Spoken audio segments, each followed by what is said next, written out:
Oh my God. I think it is. Oh my God, honey, come quick. It's a unicorn. Ooh, I got a match. Oh, I'll get to that later.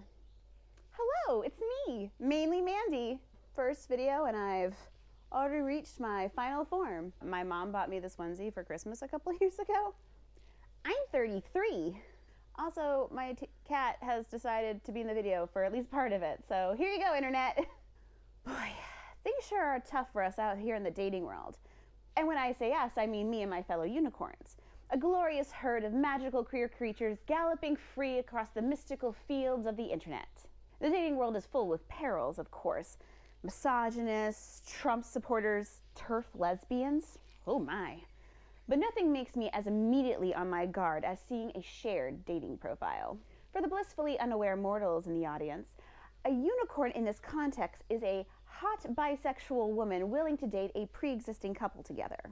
On the surface, I imagine this doesn't really seem such a big deal, just consenting weirdos looking for a very specific type of consenting weirdo, which normally I'm all about. This channel is a safe space for weirdos, commies, socialists, degenerates, kinksters, furries, and even people who wear socks with their sandals.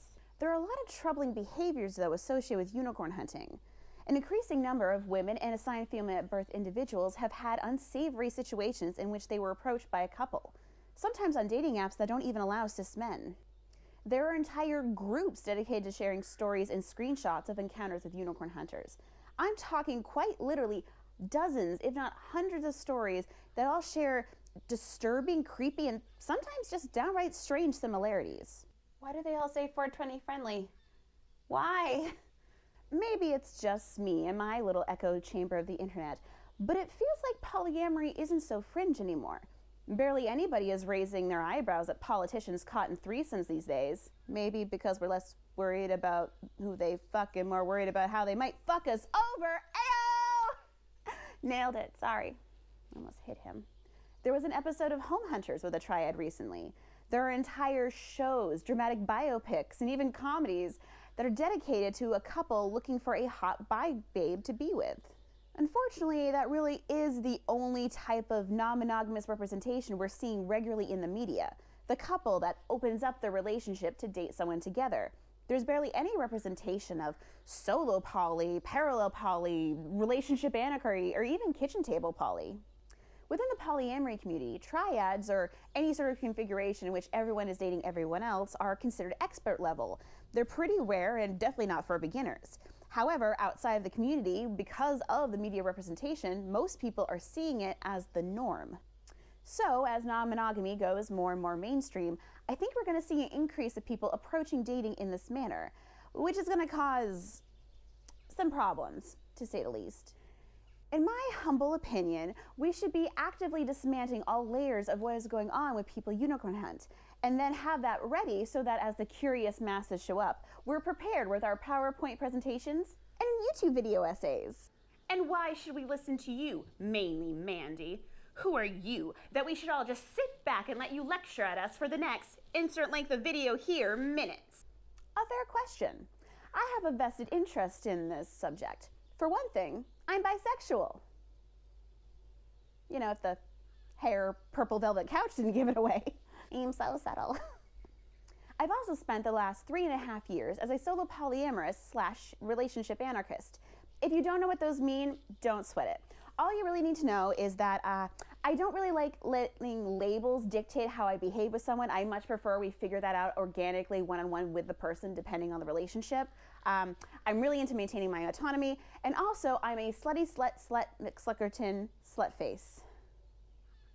In many ways, I'm the ideal unicorn. I've also been on the unreciprocated end of unicorn hunters' interest several times, so I feel like I'm in a pretty unique and well-placed position to dismantle everything that's happening here. Being a little self-serving here, I admit, I personally don't think that unicorn hunters are really responding to the existing materials out there, some of which has been in circulation since 2012.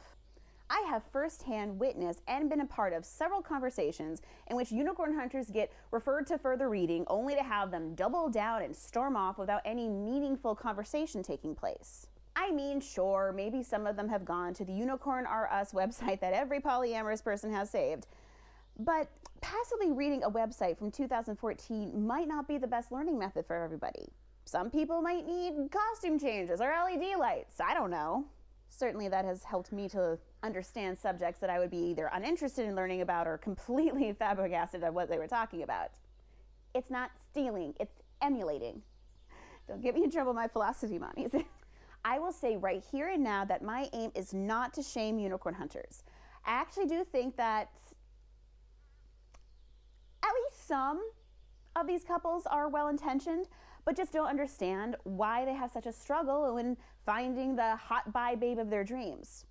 My hope is to explain to them the why of their struggle, as well as the why they often receive backlash. I promise that I will not tell you all to just hire sex workers. I know you hate hearing it, I won't say it. Partially because I want you all to be receptive to what I have to say, and partially because I know some sex workers and they don't want to work with you anyway. Probably couldn't afford them anyway. Okay, so I am gonna poke fun a little bit sometimes. That's just how I do, but I do promise to always get back to the main point. Please bear with me, sarcasm and humor are my default coping mechanisms, much to the dismay of my therapist. I also hope that this might act as some catharsis for any former or current unicorns out there. Please kick off your Converse, sprawl in the manner of your choosing, and drink your favorite cheap Prosecco as I present my arguments. Oh, and if you have no idea what I'm talking about, just some poor mortal who wandered drunk into my wooded glen after being tricked by some fae folks, feel free to stick around while you sober up. I'll try to present my points as accessibly as possible while you wait for your donkey head to disappear. I promise, barely noticeable. Now let's begin.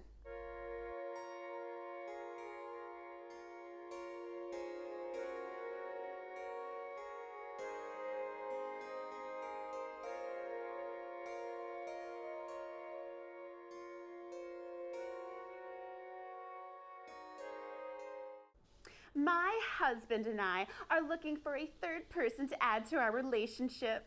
We just want someone to love and to love us both back equally, together, at all times. No drama. So, unicorn hunters, what are they? Why are they? So many questions to ask, so little fucks to give after all of 2020's bullshit, but I'll do my best. Unicorn hunting is when a couple, typically made of a straight cis male and a bisexual or sexually fluid cis woman, decide to date and or be sexual with a third person. Typically, they want exclusive access to their third and to be with her simultaneously, though sometimes one-on-one time is permitted.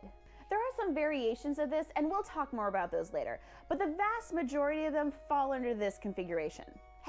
Hey, dragon hunters, don't you click off of me. This is still relevant to you too. According to one very scholarly post I found, a LiveJournal post from 2018, the term unicorn hunting seems to have originated in the 1970s disco swinging clubs and was later adopted by polyamorous communities. Oh, no, dear. Those are unicorn poachers. Those are the bad ones, not us. We're the good ones. Would you like to play a board game? That's not how reclaiming language works, but nice try. Now, it is true that initially the term unicorn hunting was neutral. It was just something that swinging communities were using to describe these couples who were looking for a hot bi babe to be with. However, by the time the polyamory community had adopted the term, it was already imbued with a heavy negative connotation. People weren't calling these women unicorns as a compliment to them. They were doing it to make fun of these couples. Dorothy Innkeeper, from that post about unicorn hunting, says, "Every myth and legend about the unicorn says something about how men see themselves, or how they see their gods, which are further reflections of themselves. Even the legends about unicorns being irresistibly drawn to virgins to lay their head in the young maiden's lap and sleep, so leaving a young girl alone in the forest as a trap for a unicorn was a thing, says something about powerful men and their values. The unicorn has never been about the animal. It has always been about the one seeking it. So when the poly community adopted the term unicorn hunter, we used it in this manner. A lot of our early lexicon creators liked literary allusion and historical references, some a little more pseudo than others.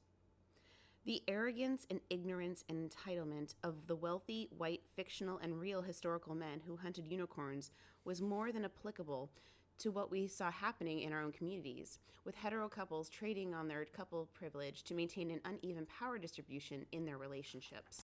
So calling someone an ethical unicorn hunter is an oxymoron. It's a bit like saying an ethical rapist or a good Highlander sequel. Literally doesn't exist. Couples looking for a hot bi babe to be with comes in all shapes, sizes, and demographics. There sure are a lot of middle-class white people. There are typically some common reasons, though, why they end up in this position. Number 1, they've been together for a long time and are looking to spice things up. Sometimes, but not always, they are experiencing issues in the relationship. Number 2, they've heard of polyamory from a friend, listicle, or shocking throuple video on YouTube and want to try it themselves. I like to call this the "we saw it work on TV" reason. I've seen it work on TV. I've seen it work on TV. Number 3, they want someone to have children with, as they may be experiencing infertility issues. Often this is paired with looking for a submissive slave/maid language, so essentially looking for a bang maid. A maid. A maid I can bang. Number 4, they actually are already non-monogamous in some way and think a triad or throuple would be the best way to date. For reasons. I know that last one is super vague, but honestly, unicorn hunters can be really guarded sometimes about their reasons for finding a third, often just repeating over and over again, "It's just our preferences, it's just our preferences." We're going to talk more about preferences later. The obvious question these couples get, and really hate by the way, is why not just date separately? Starting with a short answer first, these couples typically see themselves as a package deal, a team, Thelma and Louise, but without the crime or the queer undertones, therefore not nearly as cool. For a lot of them, going off on their own would be a way of putting that core relationship in peril. See, the number one fear of most of these couples is that nasty green-eyed monster, Elon Musk. I mean jealousy. Jealousy can run amok in our poor little hearts even under the best of circumstances. So it should be no surprise that when you open up your relationship or open to dating multiple people, it becomes a concern at the front of our minds. A lot of us learned, whether from our upbringing or messaging we got in the media, that love is a finite resource, and that if you divide it up amongst more people, everyone ultimately gets less. Like pie or pizza. I think I wrote that while I was hungry. Jealousy tends to have a bit of a bad reputation. Most people want to avoid feeling it altogether or cure it as soon as it rears its ugly head. On the polyamory side, there can be a lot of shame associated with having failed at being the perfect non-monogamy babe just because you couldn't feel compersion 100% of the time. Compersion being the feeling of enjoying seeing your partner with other people. Couples looking for a third think that by dating someone together, they can eliminate jealousy as a factor, which just isn't true. When you're sharing the affectionate attention of another human with another human, that can bring up plenty of jealousy. What if he spends more time with her than me, or he falls in love with her? What if he doesn't want to be with me anymore, and he leaves me and the children to elope to Paris, but then his plane crashes in the Atlantic and I can't claim the insurance? Insecurities are a bitch, I hear you. Seriously, for all my issues with these couples, I actually do empathize with this a lot. I am a walking meat suit filled with trauma, anxious attachment style, abandonment issues, and all kinds of stuff. So if you're looking for a sympathetic ear, I'm your mayor. Plenty of people in all kinds of polyamorous configurations have developed unique ways of dealing with the issue of jealousy. Sometimes they create special bonding rituals, like watching a certain television show only when together, or reconnecting with a cuddle session after one of them has gone on a date. Some folk have agreements in their relationships that they'll only go on a date if their primary partner also has one, or else create other plans so that they are not stuck home alone. Some have veto power, which is when one of either of the central couple is allowed to make the other one break up with any sort of secondary or otherwise orbit partner. Veto power is pretty standard in unicorn hunters. Actually, this is a really great place to transition to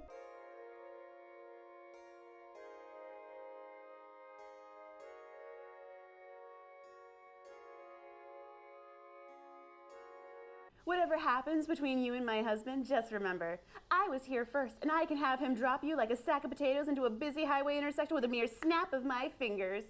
He's my Joker, and I am his Harley Quinn. Couples privilege describes an assumption that if a romantic dyad is in place, it takes priority in all things. innately taught in monogamy, a lot of people bring over expectations and attitudes into non-monogamy when they join. Pretty much every human on the planet has dealt with couples privilege at some point. That's how normalized it is. We don't really even think about it most of the time. Like, think about when you get invited to a wedding and it's assumed that if you get a +1, you'll be bringing a romantic partner. Or the widely accepted conspiracy theory that one is not complete without a romantic partner, as friendships all come secondary and therefore not as fulfilling, apparently. Or like when you're trying to make plans with a friend and he's like, yeah, it sounds good. Let me just check in with my girlfriend to make sure we don't have anything going on that night. And then you're like, do you not have a Google Calendar app or something on your phone? And then he's like, oh, I do, you know, it's just, she's so much better at keeping track of my schedule and like what we're up to. And then you're like, oh, is she your girlfriend or your secretary? Do you at least pay her for the emotional labor she does in keeping your schedule straight? I mean, I am shocked. I am really shocked. I thought of you of all people would know. So, whether monogamous or not, most people assume that if there is a couple present, they get first priority and consideration in all things. I think this also helps to explain why couples looking for their third typically like her to be exclusively theirs. So many of these couples will say that they're looking for a single female to be with, despite the fact that the polyamorous communities that they're coming into, it's pretty rare to find someone who doesn't have at least one partner. Now, I should take a moment to acknowledge that closed configurations in non-monogamy or polyfidelity can be a thing. They're just not usually implemented in this way. It's usually more of a, oh no, we couldn't possibly have another bite thing, as opposed to your mom yanking away your mashed potatoes because she thinks you've had enough, because that's how you lose a finger. And no, Mom, I won't be apologizing until you can accept your part of the blame. And if not, well, I guess I'm just never coming Thanksgiving again. Unicorn hunters want someone single because they don't want to compete with somebody else's time. They don't want to risk being secondaries in the situation. They would much rather be the center of the configuration, and they figure they can't do that as well, in their opinion, if their unicorn has a partner. I truly believe that a lot of unicorn hunters' more problematic tendencies tend to come from ingrained and unchecked couples privilege. So as we move along, make sure to keep that in the back of your head.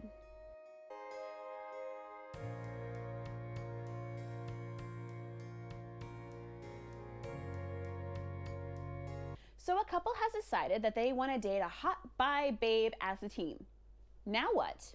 The most common next step is for them to make a seeking post in an online polyamorous group, start combing through the kinky trash fire that is FetLife, or to make a shared dating profile. And sometimes they pull this. This one day, I'm swiping through my favorite dating app, OK Centaur, and I come across this woman. She was incredible. Bi, poses with swords, dresses with pockets. Bi babe of the century, right? She even had this big, welcoming lap, perfect for laying my head down on. So I swiped right, and we matched instantly. We talked for a while, and it turned out we had a lot in common. Frolicking in meadows, purifying ponds, Charlize Theron. So we decided it was time to meet. We met up at this little cafe at the edge of the Enchanted Forest.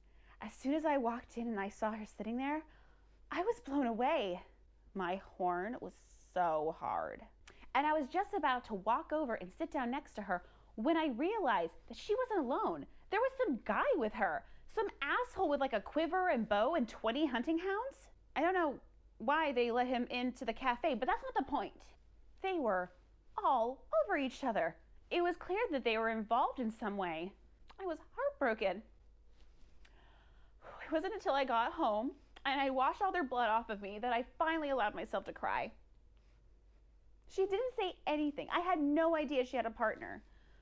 If she had told me, I would have said nay. Ignoring some of the more fantastical and homicidal bits of that story, what I just told you is pretty common when dealing with unicorn hunters, typically referred to as the bait and switch. The version I told you is definitely the most extreme example, which I hope everyone watching can agree is pretty unethical and wrong. But there are some variations of this that other people will actually try and justify. Sometimes the woman half of the couple will be honest about having another partner, but claim that they date separately. Then later, when the unicorn is emotionally attached to her, she may propose that they all go out together or have a threesome. If the unicorn refuses, she might get a polite farewell if she's lucky, but most don't even get that courtesy. Sometimes on a shared dating profile, you'll be told you're talking to the woman, but it becomes pretty quickly apparent that actually you're speaking to the guy who's trying to secretly butter you up to his value. The giveaway is that she starts talking about his dick a lot. In these and other such approaches, the woman is always being used as bait to lure the unicorn out of hiding, because it's understood that a woman is seen as less threatening than a man. They are vague, if not downright deceitful, about what they really want, hoping the unicorn will let down her guard. They then also hope that at that point it will be much more difficult for her to leave down the line. I have read some truly heartbreaking stories in which a woman falls hard for another woman only to be told that their relationship continuing is contingent on her allowing a guy to at least watch them be intimate together. And that's not everyone's kink. Well, sure, maybe we weren't entirely upfront at first about wanting to date together, but that was just because we were worried she wouldn't give us a chance. She might not get to see who we really were otherwise. Well, deception lets her know your true colors, I'll give you that. Being purposely vague about what you want is not a unicorn hunter specific problem, more of a shady person on dating apps issue, which I have unfortunately run into now a few times. I have had a surprising number of otherwise ethical non-monogamous folk tell me that they don't mention non-monogamy anywhere on their profiles out of fear they won't get as many matches. Some won't even bring it up to the third or fourth date. And if you can't tell from my tone, I am very opposed to this. Personally, I think going out of your way to hide your preferred relationship structure feels like a pretty big lie of omission. It sounds like to me that you're hoping that love will essentially override someone's logical brain, that you'll just be so amazing and wonderful in person that they'll just go, I guess we'll just give that old non-monogamy a try. Screw my dreams. It probably helps that I know what it's like to have to break up with someone due to having incompatible goals. At time of recording, I have had 1 breakup come of my not wanting children and 2 for being non-monogamous. And all of them sucked. So now I very deliberately make sure to mention these things on first dates, especially just because sometimes, people don't completely read the profiles, they can kind of just skim it. This way I hopefully avoid becoming attached to someone who I will never ultimately be compatible with, as well as avoid having someone become attached to me. There seems to be this assumption stemming from a romantic monogamous relationship being the goal to end all goals, that love can overcome any and all obstacles, including fundamental differences in our lives. And I'm here to tell you, that's just not true. So those who are hiding that aspect of their lives, thinking that it's going to get them more love, are at best being naive and at worst being coercive. Also, can't help but notice how often women are expected to be more compromising and open-minded than men, but I don't have time to get into that whole thing. Now, to their credit, most of these couples actually are upfront about what they're looking for. But it does bring up some other concerns.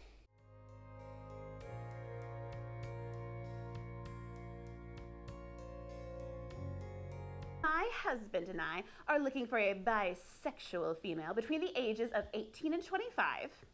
Must be a kinky rope submissive bottom, interested in serving us and only us. No children of her own yet, but should be open to them in the future. Must be height-weight proportional, clean, and discreet. Biological women only. Fucking yikes. Can you believe the audacity? Can you?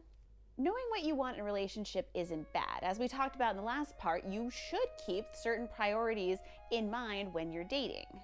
It's not wrong to know that you want to be married or have children, or to move to Japan, specifically to Fox Island, so you can spend all day with your furry brethren, screaming love into their mouths all day and then sleeping in a giant cuddle pile at night. Live your best life. Be a fox. It's totally worth that joke. What I do caution against is having such a precise list of specifications that anyone who does manage to check off every single box looks less like an actual human being anymore and more like a mystical, magical creature. Wait a minute. Before you were saying that loving triad seekers such as myself should be upfront about what we want. And now you're saying we're being too picky? Sounds pretty inconsistent if you ask me. There's a pretty big difference in my mind between being upfront about the kind of relationship you want and having an extremely specific wish list. Part of what makes having a relationship exciting is giving each other room to grow, to learning about each other. The wish list lists what I'm discussing don't really leave room for that. It should also be noted that you can't create a relationship without the feedback of all parties involved. Relationships aren't Mad Libs. You can't write out the entire story ahead of time and then just awkwardly shove a name into the blank spots. You have to write it together from the beginning. Also, let's just acknowledge that a Mad Lib relationship would probably be about as satisfying as an actual Mad Lib. I want your butt inside my butt and then fart together so hard that our butts fall off. I went to college. On top of all of that, this will only serve to limit what a triad-seeking couple's potential list of candidates even looks like. Even though non-monogamy is becoming more mainstream, the vast majority of the dating world is still monogamous. Most people want or only have the resources to have one relationship. Love isn't a finite resource, but time, energy, and money sure are. So then my script says, insert side rant about capitalism here, which I never fully wrote, so... You know, fuck capitalism. The central motto of capitalism is if you're not willing to work yourself to death, why do you get to live? I take issue with that. Eat the rich, especially Jeff Bezos. Be gay, do crimes, you get the gist. The number of women even willing to date a couple is pretty small. Why do you think they get called unicorns? Every time you add another item to the list to check off, you just risk making that list even smaller. Add in factors like location, availability, not to mention just the rarity it takes for not only two people to meet and fall in love and all of that, but now add in a third person who has to love you both equally together at all times, and you can see why being so precise isn't exactly helping you. Once you factor in all of that, the unicorn hunting dating pool looks less like an ocean of possibilities and more like a dirty pothole after it's rained. Having preferences isn't necessarily bad. I mean, we all have them. I personally have a preference for partners who are taller than me. I like the idea of them, you know, getting things for me that I can't reach or providing shade. Very useful. I also like the idea of climbing onto their shoulders and perching there and just being able to whisper sweet nothings into their ear as I go about their day. You are a sexy sequoia, and I would die to protect you. But my preference for height isn't a hard boundary. It's more like a nice bonus. I won't swipe left on an otherwise great profile just because the person in question isn't over 5'6", because that's called being shallow and is considered pretty universally to be a dick move. I do have certain boundaries in place that will keep me from being attached to somebody whose life may prove incompatible with my own. I've already mentioned being child-free and polyamorous as things that typically limit my dating pool. I also won't date heavy tobacco smokers, I don't date conservatives, and I will never date a cop. I can think of 40 reasons why on that last one alone. But if I date a twiggy sapling as opposed to a mighty oak, that's not gonna affect the relationship in any sort of meaningful way. You know, I mean, other than like if there's a spider in a really tall spot we can't get to, but I mean, we'll just move. So unicorn hunting couples really need to examine how much of what they're looking for is understandable and how much of it is more of a unlikely idealized version of the future. And while we're talking about preferences, let's address the one-horned elephant in the room.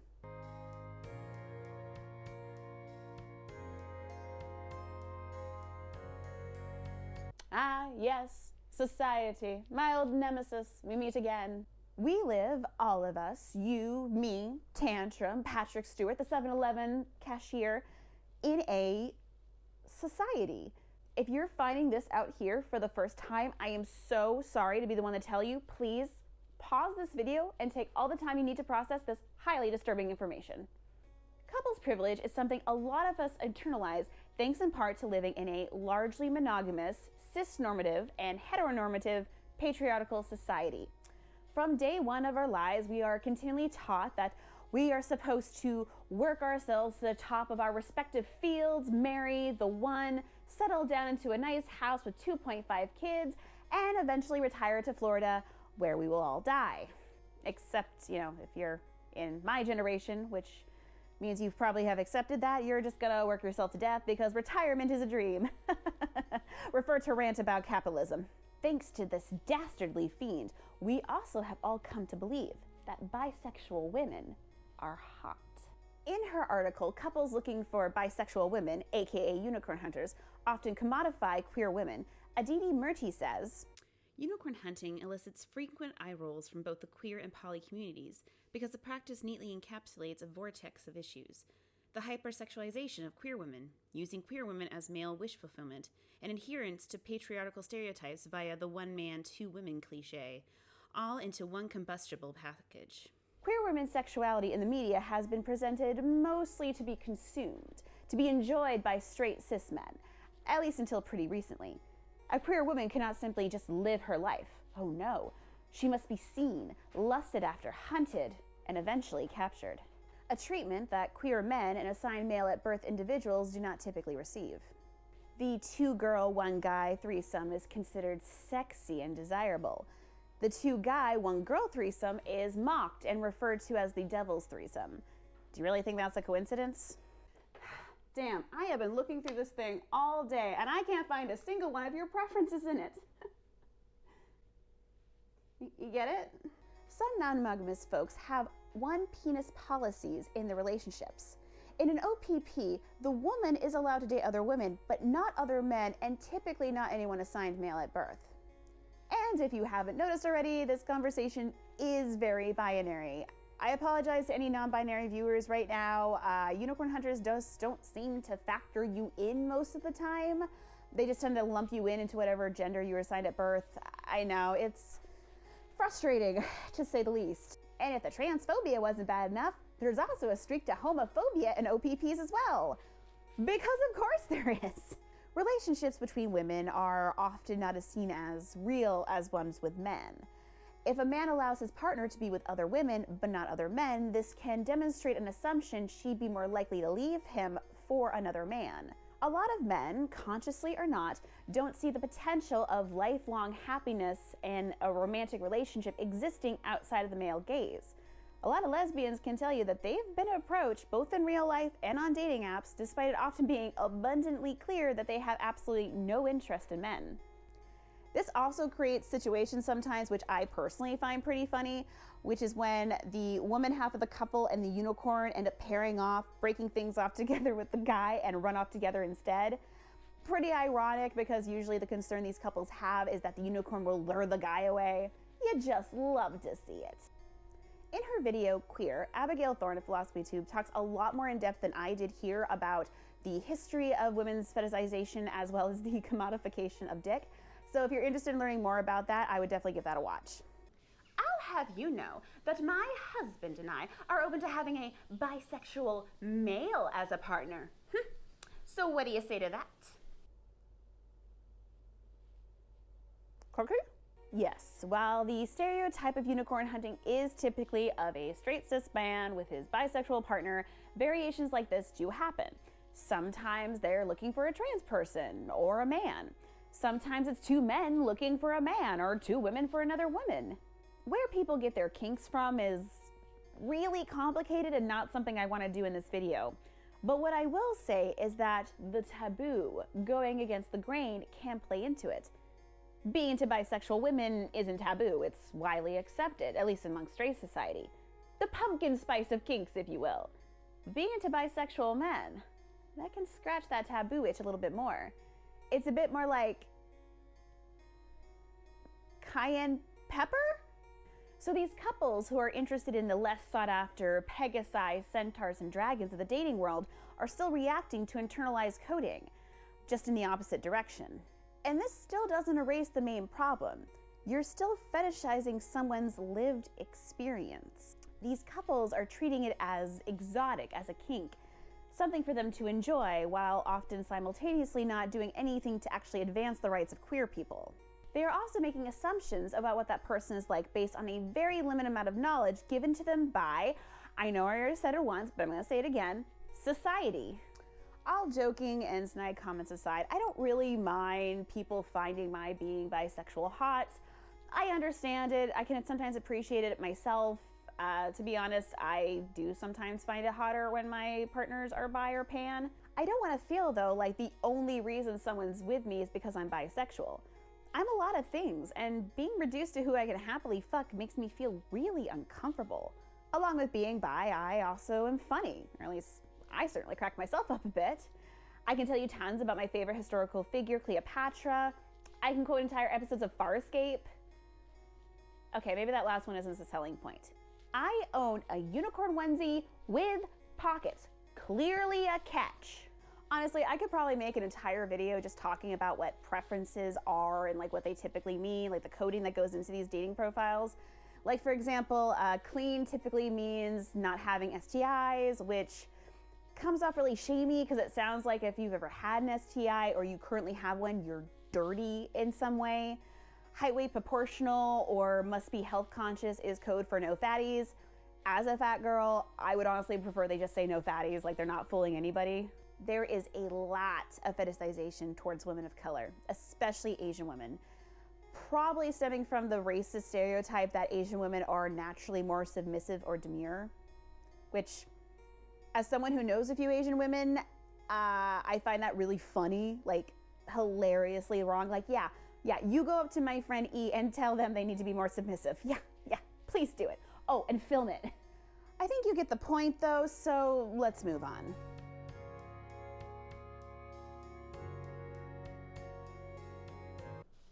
Okay, Miss Smarty Pants. What about women who actually want to be unicorns? What about that? Surely it can't be problematic if they actually consent to be with us. Yes, sometimes it happens to work out that a hot bi babe is actually looking to date a couple. The demand highly outweighs the supply, but it does happen on occasion. I honestly expect a "I want to be a unicorn, ooh" comment within like 5 minutes of posting this. Ooh? I'm probably not pronouncing that correctly. I don't watch anime. I'm so sorry if I disappropriate catgirl culture. People who want to be a third can choose to do so for lots of reasons, but they typically come down to 3. Number 1, wanting to be the center of 2 people's attention. Number 2, hoping to join an established relationship rather than having to go out there and build one from scratch. And number 3, liking threesomes. Solid reasons all around. In my experience, most self-described unicorns are in the first category.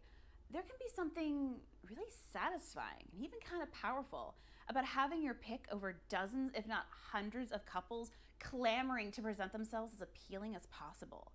The power of choice is one of the few moments in the unicorn hunting process in which the unicorn has all the leverage.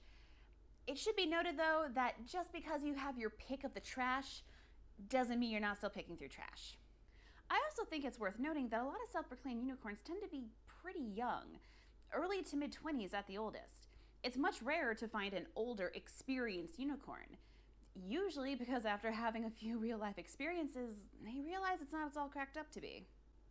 I think the bigger issue we need to address is the notion that a potential third consents to all treatment given to her by unicorn hunters. I think the notion of consent has been really oversimplified for the past decade or so for all these conversations we've been having in public spaces. So I don't completely blame them for misunderstanding this, but getting initial consent is the least you can do with anyone in any kind of relationship. Consent isn't just given once and then that's it. It's not a get out of jail free card. Just because someone initially consents to being with you, whatever that entails, that doesn't somehow magically absolve you of any wrongdoing that may come down the line. Consent ideally is continually discussed and reestablished, negotiated and updated and tweaked constantly, like a Google Drive document. You can consent to being in a relationship that has abusive elements from the beginning.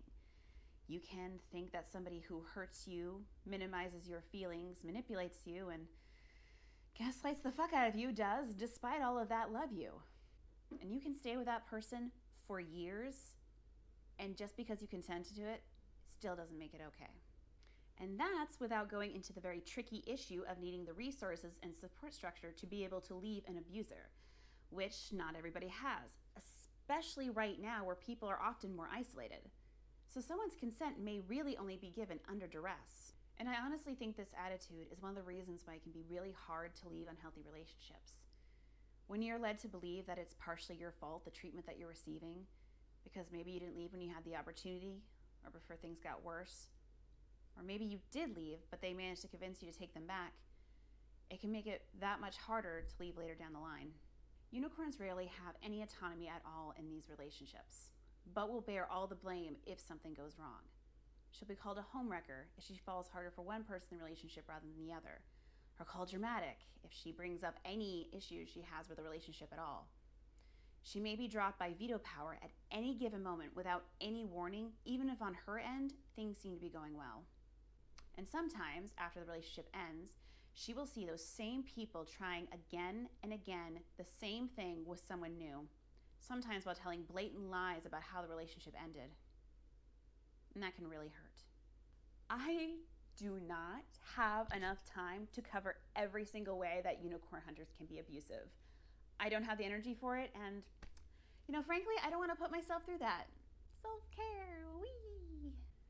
What I will end this part on, though, is that there is a whole subcategory of unicorn hunting that is mostly older men seeking younger women, sometimes only a third of their age, and often their pre-existing partner is rather young herself. These men will present themselves as benevolent daddy doms, there to teach their unicorn the ropes, sometimes quite literally. They will tell their unicorn that having boundaries is emotional manipulation, or that, no, that's not how it's done, if she brings up anything that feels even remotely wrong in the relationship. And at a certain point, she will age out of being the ideal partner and get the boot just as unceremoniously as a bag of trash. This kind of power dynamic can be very harmful for someone young, inexperienced, and just starting to explore polyamory, as well as their sexuality. They may bear the emotional and all too real physical scars for the rest of their lives. And the argument that she consented to an inherently unethical power dynamic meant to groom her into a poly plaything doesn't hold up under any scrutiny at all. That is not how you treat somebody you love. It is certainly not how you show respect to an autonomous human being. Oh, and if anyone's about to justify any of that down below and then follow up with their age gap preferences. Is that your preferences? Nope. Cat hair. My bad.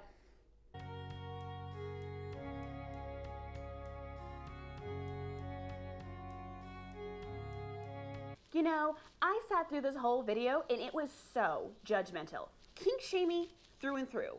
You never even said how to be an ethical unicorn hunter. You just spent insert length of video minutes complaining. I'll have you know that I'm part of a thruffle and we're all very happy together and our unicorn is well kept. Isn't that right, Kirsten?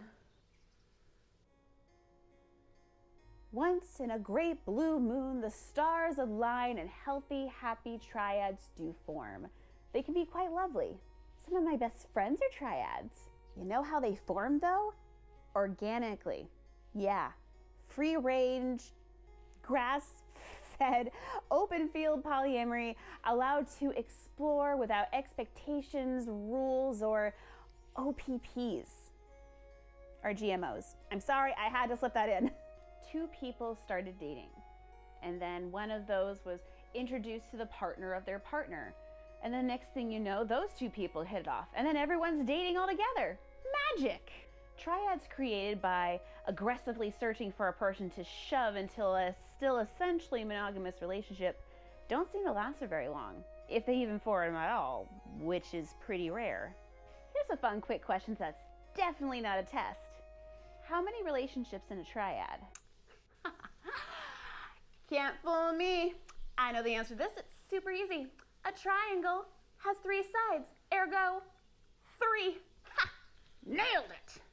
Not a bad guess, actually, but the correct answer is 4. There's the initial straight couple, there's a relationship between the woman and the unicorn, the relationship between the unicorn and the man, and then the relationship between all 3. You're not adding to your relationship. You're going from having one monogamous relationship to 4. And that's a lot, even for the most jaded polyam elder. And if you didn't already know that before watching this video, I really strongly suggest you reconsider moving forward.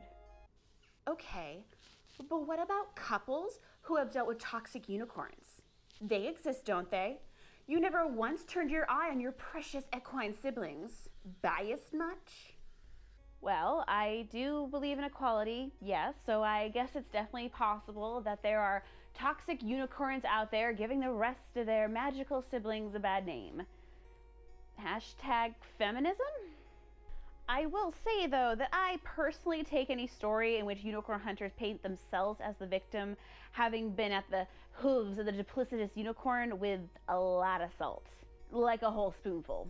For one thing, the toxicity the unicorns tend to show in these stories just sounds like someone saying no, or expressing a boundary, or maybe just reacting the way humans do sometimes.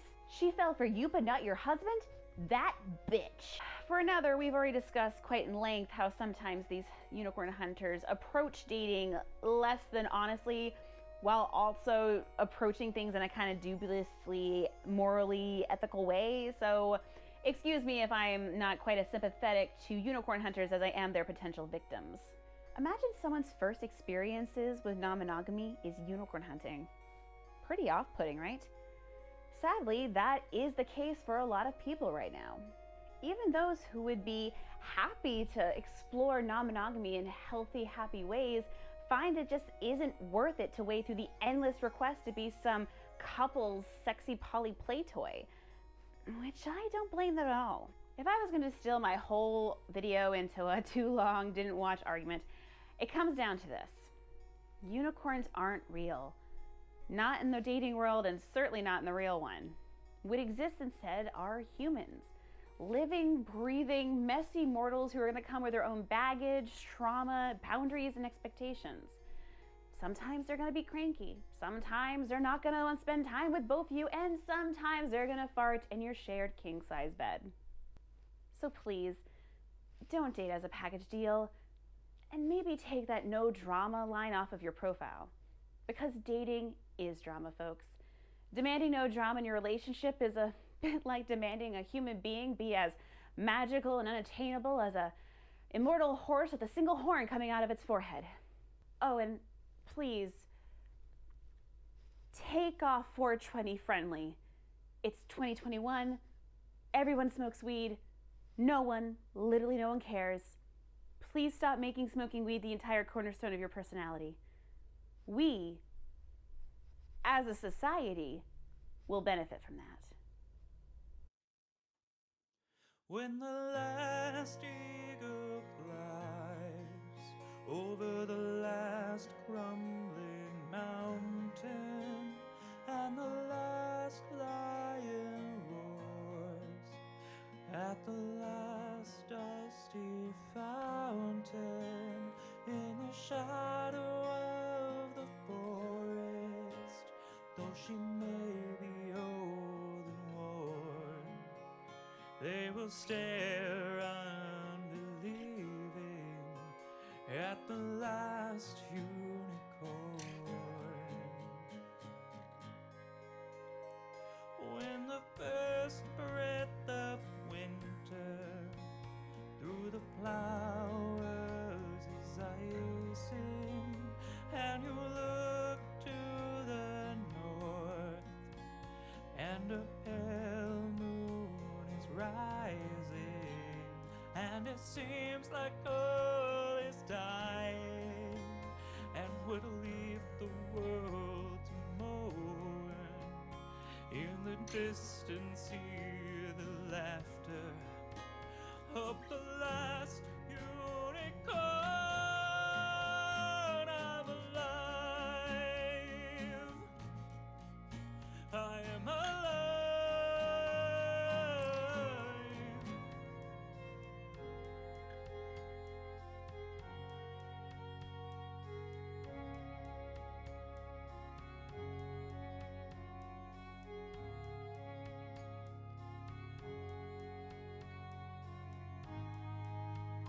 When the last moon is cast over the last star of morning, and the future has passed without a last desperate warning, then look into to the sky, where through the clouds a path is formed. Look and see her how she sparkles. It's the last unicorn. I'm alive. I am alive.